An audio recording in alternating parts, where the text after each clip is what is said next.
Baiyin রে কি বলি দামি দুঃখের কথা মুগে বাটিয়া যায় বাইয়াইন মুগে বাটিয়া যায় আব্দুল হাশিম বাড়ি কথা কইলে অন্তরে চলিয়া যায় দেশের বাইয়াইন রে হাই রে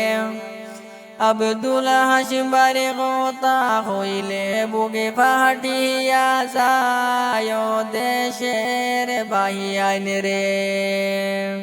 বাইয়াইন রে আব্দুল হাশিম বাড়ি ছিল করিমগঞ্জ ডিস্ট্রিক্টে বাইয়াইন করিমগঞ্জ ডিস্ট্রিক্টে বসতে বাড়ি রতনপুর সবাই রে জানাই